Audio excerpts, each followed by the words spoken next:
নমস্কার বন্ধুরা, নতুন একটা ভিডিওতে তোমাদের সকলকে জানাই স্বাগতম। তোমাদের সঙ্গে রয়েছি আমি সুব্রত। তোমরা দেখছো তোমাদের প্রিয় ইউটিউব চ্যানেল কেরিয়ার উইজডম। তো বন্ধুরা, গুরুত্বপূর্ণ একটি ভিডিও নিয়ে চলে এলাম।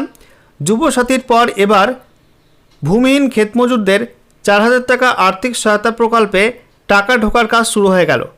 ইতিমধ্যেই রাজ্য সরকারের তরফ থেকে বেশ কিছু আবেদনকারীর আবেদন অ্যাপ্রুভ করে দেওয়া হয়েছে এবং সেই সঙ্গে টাকা ঢোকার কাজও কিন্তু শুরু হয়ে গেছে। তো কত সংখ্যক আবেদনকারী এখনও পর্যন্ত টাকা পেয়েছে এবং কবে থেকে টাকা ঢোকা শুরু হয়েছে, কী কী আপডেট উঠে আসছে, বাকিরা কবে টাকা পাবে, সমস্ত বিষয় পরপর তোমাদেরকে জানাবো আজকের এই ভিডিওটার মাধ্যমে। ভিডিওটা ভালো লাগলে অবশ্যই লাইক এবং শেয়ার করে দেবে। সেই সঙ্গে নতুন দর্শক হয়ে থাকলে লেটেস্ট ভিডিওর আপডেট সর্বপ্রথমে পাওয়ার জন্য চ্যানেলটিকে সাবস্ক্রাইব করে নিয়ে পাশে থাকা বেল আইকনে ক্লিক করে অল নোটিফিকেশন অপশানটিকে অন করে রাখবে। লেটেস্ট আপডেট তোমরা সবার প্রথমে পেয়ে যাবে। তো বন্ধুরা, অনস্ক্রিন তোমরা দেখতে পাচ্ছ গুরুত্বপূর্ণ আপডেট, যেখানে বলা হচ্ছে 3,000 ক্ষেতমজুরের অ্যাকাউন্টে ঢুকলো টাকা, বাকি অ্যাকাউন্টে ঢুকবে ধাপে ধাপে।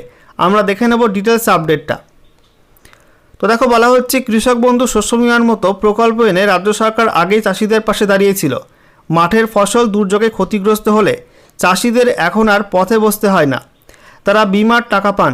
কৃষক বন্ধু প্রকল্প থেকে 2 মরশুমে অ্যাকাউন্টে টাকা ঢোকে। এবার ক্ষেত মজুরদেরও পাশে দাঁড়ালো রাজ্য সরকার। 2 কিস্তিতে তাদের মোট 4,000 টাকা দেওয়ার কথা ঘোষণা করা হয়েছিল। সোমবার থেকেই ক্ষেত মজুরদের অ্যাকাউন্টে টাকা ঢুকতে শুরু করেছে। 3,029 জনের অ্যাকাউন্টে প্রথম কিস্তির টাকা ঢুকেছে। ধাপে ধাপে প্রায় 4.5 লক্ষ ক্ষেত মজুরের অ্যাকাউন্টে টাকা ঢুকবে। তো দেখতেই পাচ্ছ বন্ধুরা, গত সোমবার থেকে ক্ষেত মজুরদের অ্যাকাউন্টে টাকা ঢোকা শুরু হয়ে গেছে। 4,000 টাকা করে দেওয়া হবে, যেখানে 2 কিস্তিতে 2,000 প্লাস 2,000 করে কিন্তু এই 4,000 টাকা দেওয়া হবে ক্ষেত মজুরদের।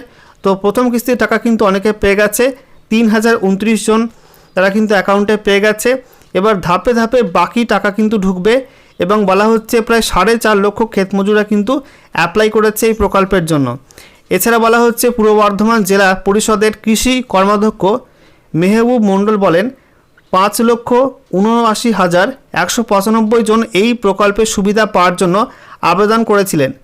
তথ্য যাচাই করে ক্ষেত মজুরদের অ্যাকাউন্টে টাকা দেওয়া হচ্ছে। যারা প্রকৃত ক্ষেত মজুর তারা সকলেই ধাপে ধাপে টাকা পাবেন। গোলসির ক্ষেত মজুর প্রণব পাত্র বলেন, এই প্রকল্প চালু করে রাজ্য সরকার আমাদের সম্মানিত করেছে।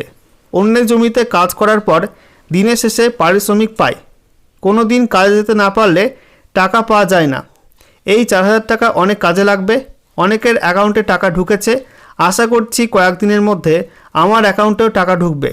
আর এক ক্ষেতমজুর বলেন, আমাদের মতো গরিবের জন্য বছরে 4,000 টাকা কম কিছু নয়। এই টাকা জমিয়ে বাড়ির কাজে লাগানো যাবে। তাছাড়া কেউ জমি লিজ নিয়ে চাষ করতে চাইলে তাদের পক্ষে সুবিধা হবে।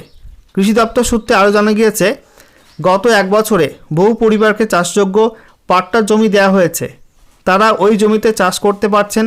আগামী দিনেও আরও কয়েকশো কৃষককে পাট্টা দেওয়ার পরিকল্পনা রয়েছে। এছাড়া কৃষক বন্ধু বা শস্য বিমা প্রকল্প চাষিদের কাছে আশীর্বাদ হয়ে উঠেছে। প্রায় প্রতি বছর বৃষ্টি বা অন্যান্য কারণে ধান আলুর জমি নষ্ট হয়ে যায়। বিমা থাকায় চাষিরা ক্ষতিপূরণ পেয়ে যায়। গত বছরও পূর্ব বর্ধমানে আলু চাষিরা বিমার টাকা পেয়েছিলেন।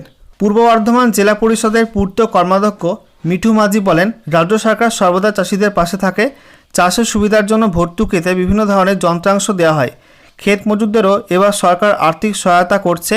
অনেকেই আবেদন করার পর টাকা পেয়ে গিয়েছে। মুখ্যমন্ত্রী মমতা বন্দ্যোপাধ্যায় যা বলেন সেটাই করেন, তা আবার প্রমাণিত হয়েছে। ক্ষেত মজুরদের পাশাপাশি যুবক যুবতীরাও অ্যাকাউন্টে টাকা পেতে শুরু করেছে। এই প্রকল্পেও আবেদনকারীরা ধাপে ধাপে টাকা পাবেন। তো দেখতেই পাচ্ছ বন্ধুরা, ইতিমধ্যে কিন্তু 3,000 প্লাস অ্যাপ্লিকেশন কিন্তু অ্যাপ্রুভ হয়ে গেছে এবং টাকা ঢোকা শুরু হয়ে গেছে।